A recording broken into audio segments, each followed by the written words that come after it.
Joining me right now, Sierra Bender. We're an author and a women's advocate. Good to have you on again. We've been doing these mini-series about empowering women and talking about some of the issues that are in the news today. Let's talk about domestic violence. Domestic violence can happen both ways. And tell me about, first of all, the physical side of domestic violence. Well, domestic violence physically touch, harm, but also rape physically. You know, because a man is married to a woman, a relationship, you know, you think a sexual act like that is not considered rape. It's against her will, it's considered rape.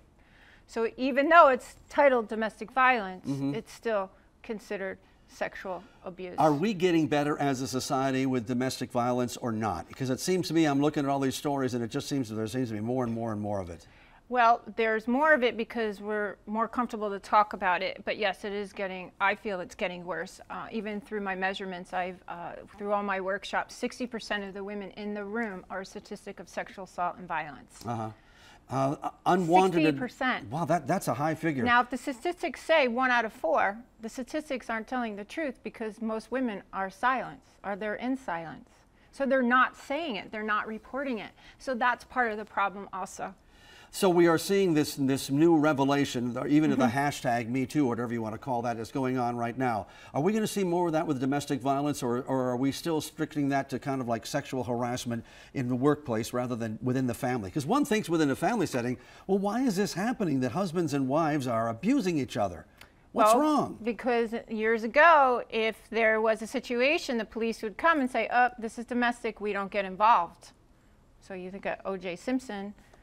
Yeah. That case, it's like, no, the police, no, this is domestic, so we do not get involved. So the woman lost her rights. Now, all of a sudden, since OJ's case, it's taken that long for this awareness to start putting it into effect. Let's talk about the practical thing. Yes. Somebody's watching this right now and they're going, I'm a victim of domestic violence. Where do they go?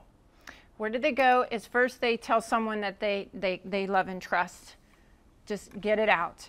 Secondary, you go down to the police station and you make a report. You can do it without anyone knowing. When you get the strength and when you're ready, then you take it to the court that you want to press charges. But as long as you have it down on paper, you could always go back.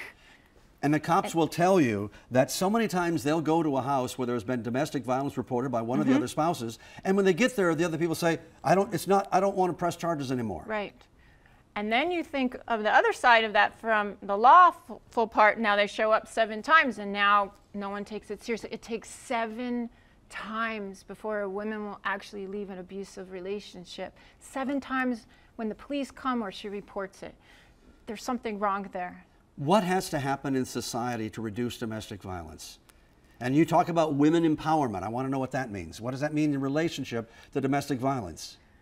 Great question. So first, women's empowerment means pulling forth what's already within you. It's a self-love movement. Women have to start learning what their worth is. I'm valuable enough and I deserve not to be treated this way. Correct. They need to set boundaries and say you know, people treat you the way you allow them to treat you. But we have to go to the conditioning, which we talked about the first segment. What is feminine and what is masculine?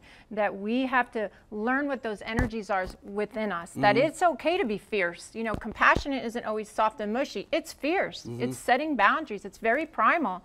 And that has been stripped from women, you know, and we need to claim those pieces back. We need to assert our rights. We need to use our voice, reclaim our femininity, because historically, it has been destroyed, and that's what's happening at this moment, at this time. Women are finally coming to reclaim all of those pieces, and it's wonderful. But it can't just be all about reaction. It's like, what are the steps that we need to take in order to change the laws? Yeah, that has to happen too. And again, folks, we're not trying to solve all the world's problems in one interview, but on this interview, the important thing is if you're a victim of domestic violence, you tell somebody, and you tell them right away.